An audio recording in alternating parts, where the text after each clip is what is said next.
And let me just say a big welcome to those of you who are guests with this weekend. And if you are a guest with us, you may not have realized until just a few minutes ago that we are what's called a multi-site church, which means we're one church that meets in 3 locations across northeastern Pennsylvania. So if you're hearing this message on the other side of the video camera, great to have you here with us today at our Clark Summit campus or Wilkes-Barre campus. Those of you watching online as well, great to be together as we begin this brand new series.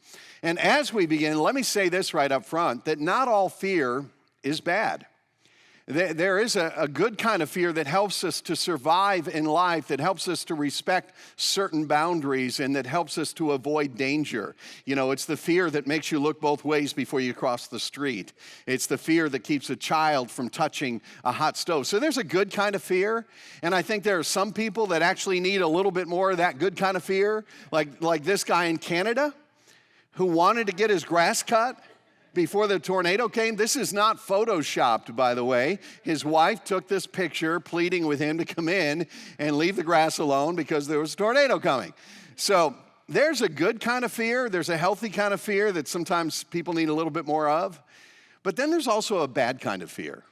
That's normal fear that gets distorted and exaggerated, the kind of fear that consumes our thoughts and drains our energy and holds us captive and keeps us from doing what God has called us to do. And so I want to give you one overriding principle today. I'm just going to give you a lot of thoughts, but hopefully they all tie back to this one big idea. I just want to share it with you, and then we'll unpack it as we go. It's this simple idea right here, that the only difference between fear and faith is my focus. I really believe that if you find yourself consumed with fear, it's probably because you're focusing on the wrong things. And if you're a person who's filled with faith, on the other hand, you're probably focusing on the right things. You know, there are times when I'll have conversations within a brief period of time with 2 people who are facing almost the exact same challenges, and one of them responds with a great deal of faith and confidence, and the other with a great deal of fear. And I think oftentimes it all comes back to focus. And I think sometimes we ask God to give us more faith, but what God wants from us is for us to change our focus, because sometimes the only difference between fear and faith is my focus. And so today, as we begin this series, I want to point your attention to an example in Scripture of how God's people move from fear to faith simply by shifting their focus. So if you have a Bible, you can open it up to Joshua chapter 1. That's where we're going to be today. Joshua chapter 1, then we'll jump over into chapter 3 in a few minutes. But as you're finding it in a Bible or on your Bible app, let me just give you the backstory behind this, okay? A lot of history behind what we're about to read. See, hundreds of years before this, God had promised to give his people, the nation of Israel, a land that would be their own, a place where they could live in freedom and prosperity and thrive as a community of God's people. And God's people, the people of Israel, had spent about 40 years wandering through the wilderness up to this point. And now, here in Joshua 1, they've come right to the edge of this promised land. Now, Moses, their leader at this point, has died. And so Joshua, his friend and his right-hand man, takes over for him. Here's what happens, verse 1. After the death of Moses, the servant of the Lord said to Joshua, son of Nun, doesn't mean he didn't have any parents, that was his father's name, Moses' aide. So God speaks to Joshua. We don't know if he spoke to him in a dream or through an angel or how he spoke to him, but he spoke to him. And he said to Joshua, Moses, my servant, is dead. Now then, you and all these people get ready to cross the Jordan. We'll talk about that in a minute. Into the land I'm about to give to them, to the Israelites. Now, think about this. Joshua suddenly finds himself in a position of leadership that I'm going to guess would be overwhelming. He is now the leader of this nation. Hundreds of thousands of people are looking to him for direction. If I was a betting man, I would bet that there was some fear in his heart at this point. In fact, that's why God continues speaking to Joshua, and he goes on to say this, as I was with Moses, so I will be with you. I will never leave you nor forsake you. Be strong and courageous, because you will lead these people to inherit the land I swore to their ancestors to give them. He amplifies it. Be strong and very courageous. Be careful to obey all the law my servant Moses gave you. Do not turn from it to the right or to the left, that you may be successful wherever you go. Keep this book of the law always on your lips. Meditate on it day and night so that you may be careful to do everything written in it. Then you will be prosperous and successful. And then verse 9, have not I commanded you, here it is again, be strong and courageous. Do not be afraid. Do not be discouraged, for the Lord your God will be with you wherever you go. Did you pick up on a theme there by any chance?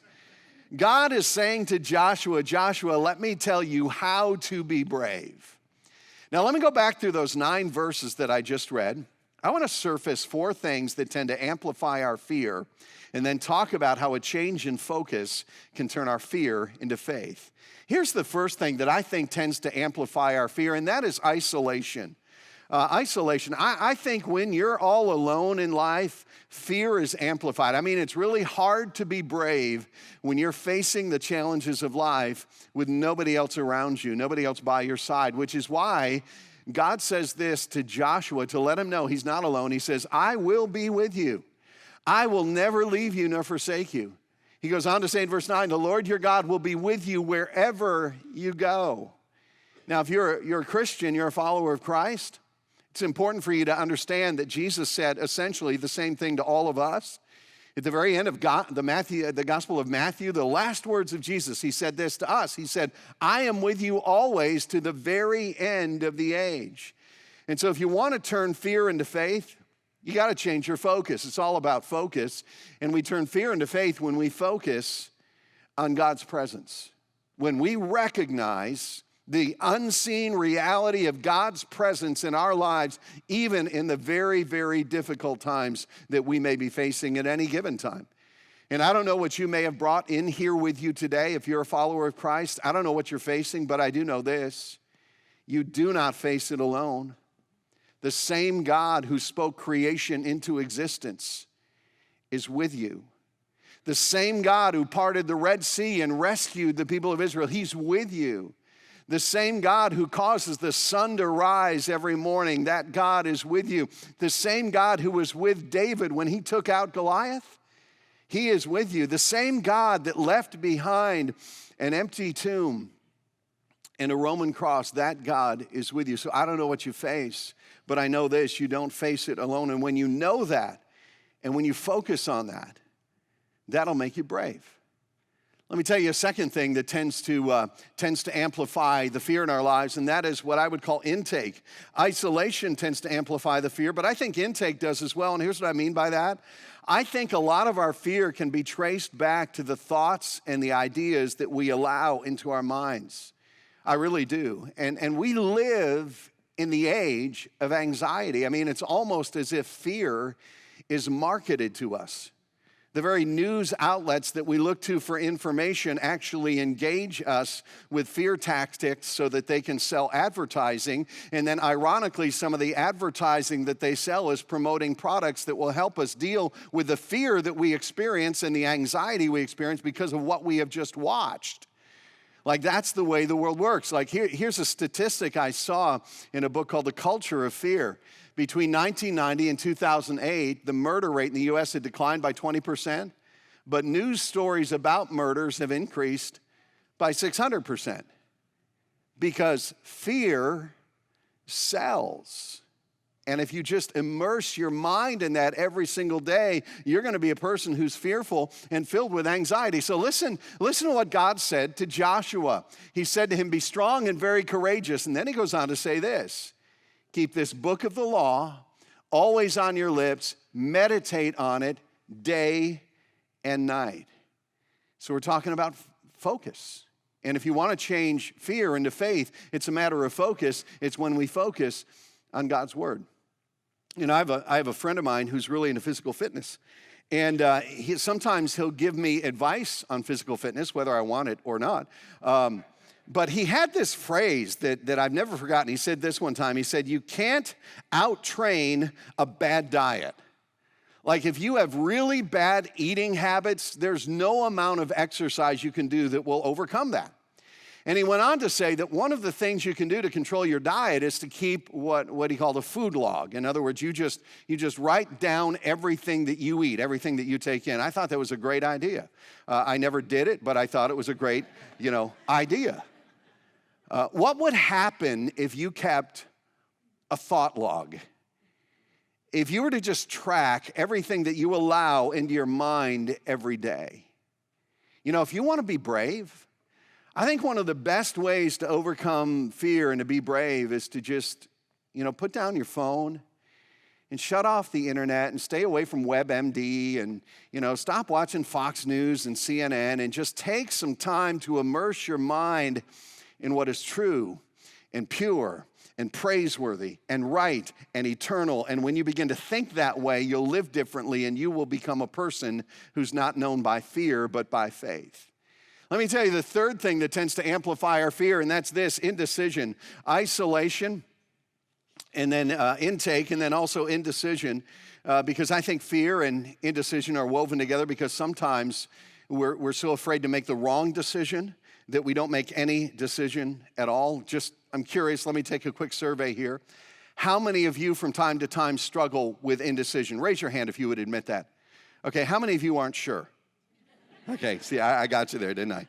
One of the reasons I think in our struggle, in our culture, why we struggle with indecision is because we are surrounded by what I would call option overload. I mean, everywhere we go, we just got way too many options. Like, I'll give you a couple examples. Starbucks. Did you know that there are more than 19,000 different ways Starbucks can serve a cup of coffee? I mean, that's just overwhelming. I was on vacation this summer and went to one of my favorite restaurants, Cheesecake Factory. I love the Cheesecake Factory. But their menu is huge. Let me tell you what they have on their menu. There are more than 240 different menu items on the Cheesecake Factory menu. I was like overwhelmed. It took me an hour to order what I wanted to eat that day. I'll give you one more. My daughters love to shop at Sephora, which is a cosmetics store. There are 135 mascaras, 437 lotions, and 1,992 fragrances at Sephora.com. You talk about option overload.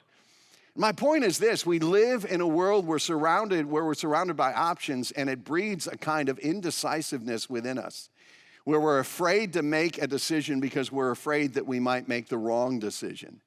And I love what God says to Joshua in this moment where he's beginning to take on this leadership. He says, be careful to obey all the law my servant Moses gave you, because obedience is the opposite of indecision. It really is. And he says this: do not turn from it to the right or to the left. Do not turn from it to the right or to the left. In other words, commit. Make a decision. Know what God is calling you to do, and then just do it. So we're talking about focus. If you want to turn fear into faith, we do that when we focus on our next step, whatever God is calling us to do. You discern whatever it is that God wants you to do. You get clarity on that. You don't think about all the possible outcomes. You don't think about all the other options. You just say, God, this is where you're calling me to go. It's just what you're calling me to do. And I'm going to take that next step. And by the way, one of them that we've been talking about around here a lot in the last few weeks is baptism. That's coming up, I think, in 4 weeks. And if you're a follower of Christ and you've never taken this step, this is the first next step that Jesus commands all of his followers to take, just to go public with your faith. And you go online, find out more about that, and I promise you that if you take that step, you will not forget it and you will not regret it, okay? So let me give you one more thing that amplifies our fear, and that's what I would call inattention. Okay, inattention is this: it's when we fail to give attention and fail to remember God's faithfulness in our lives. And we just keep moving through life without giving attention to the ways that God has come through for us. And I love what God says to Joshua here. He says, as I was with Moses, looking back to the past, so I will be with you. I will never leave you nor forsake you. Be strong and courageous. He was pointing Joshua's attention to the past, and he's saying, Joshua, don't forget what you've seen. Don't forget all those years that you spent with Moses. Don't forget all the amazing things that you've experienced. And just as I was with him in the past, I'm going to be with you in the future. So we're talking about focus. Let me give you one more. We turn fear into faith when we focus on God's faithfulness. Because the memory of God's faithfulness in the past that will cast a shadow of hope on your future. And when we fail to remember God's faithfulness in the past, then we forget to factor him into the future, and we become filled with nothing but fear. And so God says, Moses, I want you to know you're not alone. I'm with you. Focus on my presence. He says, Joshua, not Moses, Joshua, I want you to know that if you're gonna be a man of courage and leadership and a man of faith, then you need to focus on my word. You need to focus on my promises. He says, Joshua, if you want to be a man of faith and not a man of fear, you need to focus on my faithfulness in the past, and you need to focus also on what I want to do through you now. And we could stop right there, but the rest of the story is fascinating. But the big idea is this: the real difference between fear and faith is my focus. So God speaks to Joshua, and then what happens next is Joshua comes out and he speaks to the people. And here's what he says in verse 10. So Joshua ordered the officers of the people, go through the camp and tell the people, get your supplies ready. 3 days from now, you will cross the Jordan. We're going to talk about that. You will cross the Jordan here to go in and take possession of the land the Lord your God is giving you for your own. Now, let me describe what was happening here. They had come to the Jordan River, and the Jordan River ran north to south. It was the eastern boundary, still is the eastern boundary of the nation of Israel, of the Promised Land. And so it was on the other side of that river when they got there that they would be home. On the other side of that river was the land that God had promised to them generations before this. On the other side of that river was a place where they could live in safety and where they could prosper and where they could live out their lives in community as God's people.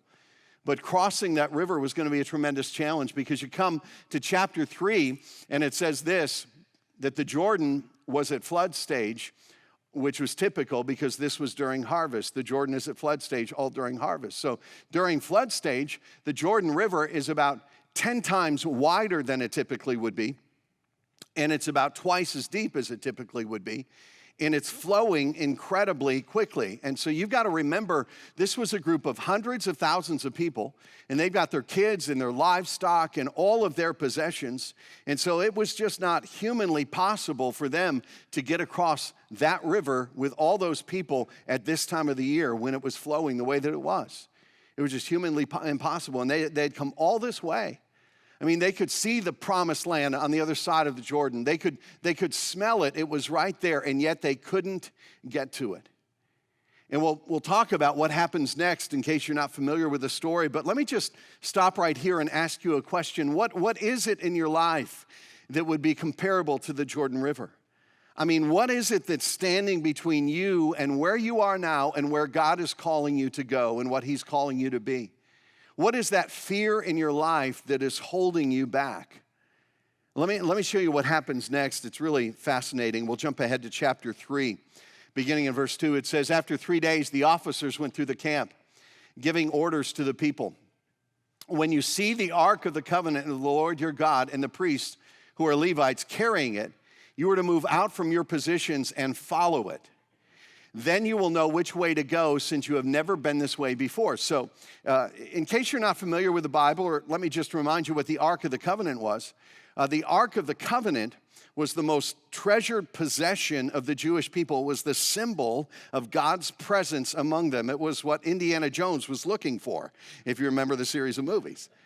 And the Ark of the Covenant was going to be carried by these Levites. And it says here, keep a distance of about 1,000 yards between you and the Ark.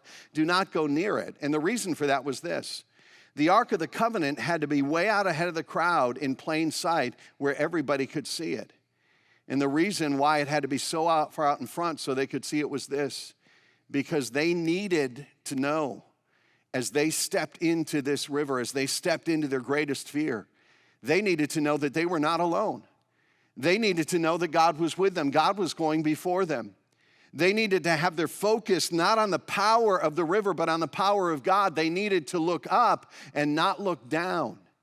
They needed to have their focus on God Himself, because the difference between faith and fear is always focus. I remember when my kids were real small, and we would have bath time, and every once in a while I would be the one on bath duty instead of my wife. And if you've ever had little kids, you know that the whole hair washing thing can be really, really challenging, especially when they're very, very small. And I remember when my kids were real little, what would happen is I would put the shampoo in their hair, and then I would add some water to it to try to create some lather. And then instinctively, my kids, my daughter would look down, and of course the shampoo would go into her eyes and it would sting and she would start crying. And I would always say this to her. I would say, honey, look up at me, don't look down. Just look up at me, don't look down. And so she would look up and everything would be fine for a minute. But then fear would override her trust, and she would look down again, and the shampoo would go into her eyes again, and she'd start crying again, and it would be painful. And I remember one time with my oldest daughter, after one of these hair washing experiences, that the thought struck me that is sometimes exactly the way I relate to God in times of pain and in times of fear. Instead of looking up at him, I tend to look away from him. And my experience is this, that every time I look away, that just makes the fear greater and the pain worse. And so God says to Joshua, and Joshua says to the people, listen, I'm going to send the Ark of the Covenant, God's presence, out before you. You keep your eyes on that, you focus on that, and then you follow. And then here's what happens next. Verse 7, and the Lord said to Joshua, today I will begin to exalt you in the eyes of all Israel, so that they may know that I am with you as I was with Moses. Tell the priests who carry the Ark of the Covenant, when you reach the edge of Jordan's waters, go and stand in the river. And so Joshua goes over to the priests, the guys that carry the Ark of the Covenant, and he says, hey guys, you see that raging river over there? I want you to take the Ark of the Covenant, and I want you to go stand in the middle of it. And they're like, excuse me? Because, this was a river at flood stage that was flowing quickly. They were carrying the most treasured possession of the people of Israel. It weighed several hundred pounds, and Joshua is asking them to go step in to the Jordan River that's flowing so fast. I mean, if I'm one of those guys, I'm like, hey, you know what? I think I was in front yesterday. Do you want to be in front today? I mean, these guys were being told to do something that absolutely made no sense. But God said to Joshua said to them, I just want you to take a step. Just take this next step. Don't worry about what's going to happen after that. You just take this step. You just step in and see what happens. And I got to tell you, I think there was some fear in their hearts when they did this. And that's what we have to understand about courage. Courage isn't the absence of fear. It's when the fear is there and we choose to follow anyway. I like the way John Wayne said it. He said it this way, that courage is being scared to death and saddling up anyway. And so these guys step into the water, having no idea what was going to happen. It made no sense, but they stepped in anyway. Here's what happens, verse 15. Now the Jordan is at flood stage, all during harvest, like we said. Yet as soon as the priests who carried the ark reached the Jordan and their feet touched the water's edge, the water from upstream stopped flowing. And let me ask you a question. When did the water stop flowing? When their feet got wet. And not until then. It wasn't until they actually stepped in and their feet touched the water that the water stopped flowing. It's an amazing story that when they tried to step in, when they took a step of faith, that's when God took over. And there's this pattern that you see all throughout Scripture, that God's power flows through people who are willing to step in. And when they step in, that's when God steps forward and amazing things begin to happen. There's an old story about a pump that was in the middle of the desert in Nevada. And there was a note that was attached to the handle of the pump. And the note said this pump is all right as of June 1882, but the leather washer dries out and the pump has to be primed. Under the white rock, I buried a bottle of water out of the sun and cork end up. There's enough water in it to prime the pump, but not if you drink some first. Pour about 1/4 and let it soak into the leather. Then pour in the rest, pump the handle, and you'll get water. Have faith, this well has never run dry. Before you leave, fill the bottle and put it back like you found it for the next guy. P.S. Don't drink any of the water first. Prime the pump with it, and you will get all you need. You know, I think sometimes God is simply waiting for us to take a step of obedience, to step beyond the fear that we feel, And then when we take that step, his power and his blessing flow in like never before. I want you to think about an area of your life where God is calling you to take a step, and maybe fear is holding you back. What is the next step that he's calling you to take? And you just focus on that and you say, God, you know what? I don't know what's going to happen after this. I'm going to trust you for what's going to happen after this. But I'm just going to take the step that you're calling me to take. I'm going to focus on you. I'm going to focus on what I know you've called me to do. And I'm going to take that step. And the priests do that. Here's what happens.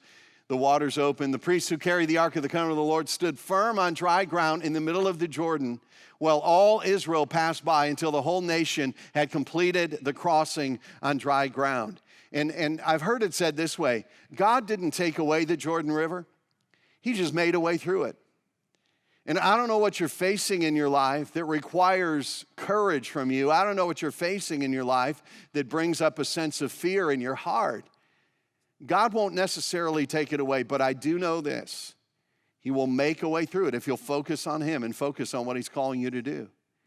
Now, what happens next is really, really cool. After everybody gets safely across, the next chapter tells how they took 12 stones from the bottom of the Jordan River, and they built this like memorial on the other side of it as a reminder to what God had done there on that day. And here's what it says in chapter 14. Joshua says, in the future, when your children ask you, what do these stones mean? Tell them that the flow of the Jordan was cut off before the ark of the covenant of the Lord. These stones are to be a memorial to the people of Israel forever. In other words, that pile of stones would be a tangible reminder of God's power in their lives.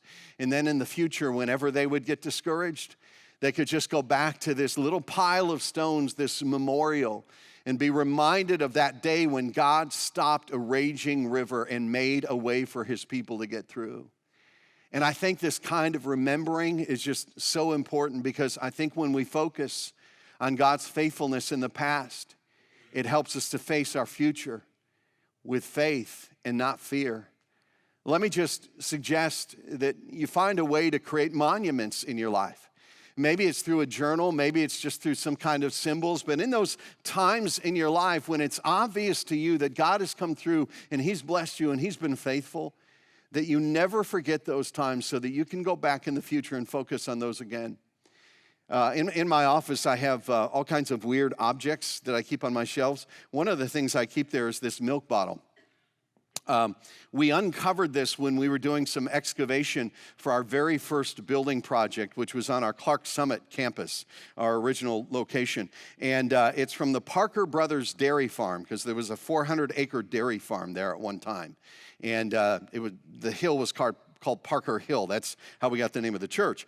But this was back in 1993, 1994. I'd been a pastor for all of about 5 years. My wife and I had just gotten married. I had no experience with building projects. We didn't even own a house at the time. And I remember this was a very overwhelming experience for me. We were moving from an auditorium that would seat 80 people to one that would seat 300 people. And they started construction, and I'm walking through that thing, and I'm thinking, man, did we overbuild?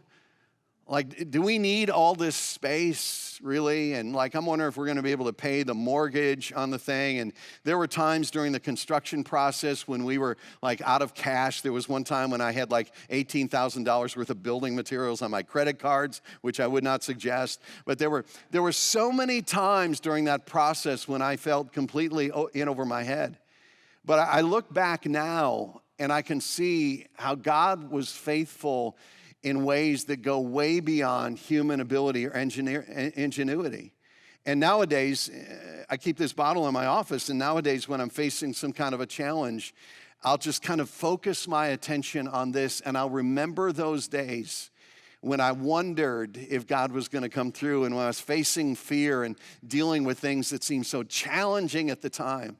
And God came through in amazing ways. And when I focus on this, it reminds me that God is a God who is faithful. And I think we all need to do that. We all need to find ways to create those memorials and to remember God's faithfulness to us, because there's something about us as human beings that makes us prone to remember only the bad and to forget the good. So let me say it one more time. Here's really the theme of this whole talk, that the only difference between fear and faith is my focus. And if you want to be brave, it's all a matter of focus. You focus on the God who is present with you in the middle of your fear. You focus not on all the messages of this world, but you focus on the promises of his word. And you focus on whatever that next step is that he's calling you to take, regardless of whatever else might come of it. You just trust him in that. And then you focus, when you get past that, on his faithfulness to you in your life. And you never, ever forget that. As we end our time together today, we're going to hear the story of Pat and Linda Mcdonald. Some of you know Pat and Linda's story. Pat and Linda are two of the most courageous people that I know, quite honestly. A few years ago, they found themselves in an overwhelming situation that is still overwhelming for them, but they, throughout this trial, have consistently done their best to keep shifting their focus and moving from fear to faith by changing their focus. So watch this with me. Listen to their story. Well, Matthew was diagnosed 3 years ago. He woke up in the middle of the night and he had blood in his diaper. Hours later, he was diagnosed with stage 4 kidney cancer. We were just in shock and we were just beyond devastated.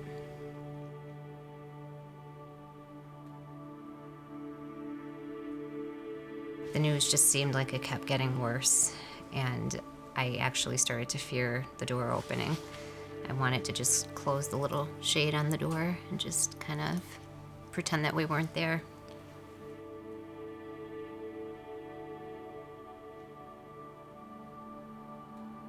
Matthew's oncologist came in to see us. She had devastating news that his type of tumor, it was called blastemo predominant, which is associated with a very, very poor prognosis. In fact, only 1 in 5 can be successfully treated.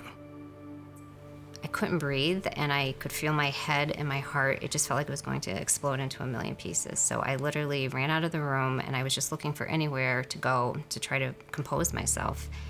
And I almost walked away from God, I'm going to be honest. But, you know, in his mercy, I really feel that God just reached out his hand and caught me right at the last minute, because I decided to call our former pastor. I remember pouring my heart out to him and crying and just, you know, telling him all of my emotions. And he very lovingly yet firmly said to me, "Linda, this is not going to go any easier without God."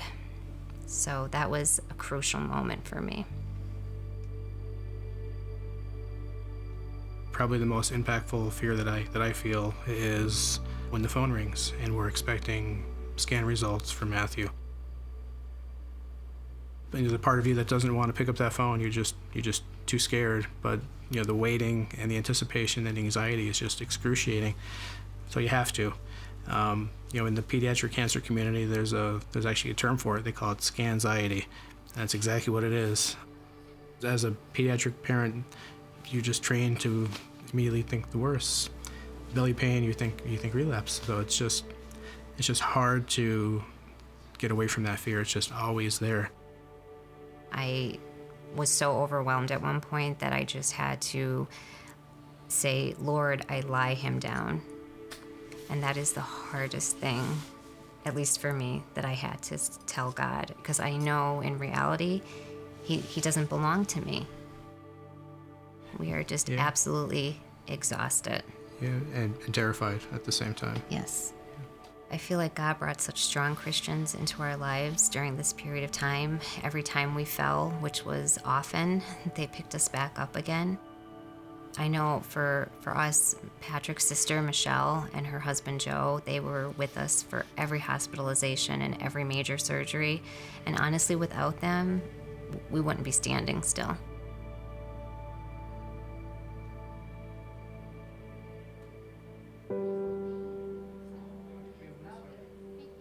We just think of Jesus as that strong cord that holds us together when we feel like we're completely unraveling. Even if we don't get what we want, or he doesn't answer our prayers the way we hope that he does, he's still worth it because of what he sacrificed for us. Yeah, and we know whatever the outcome is, Matthew will be safe, no matter where he is, whether it's here or if it's the other side of heaven. We know he will be safe.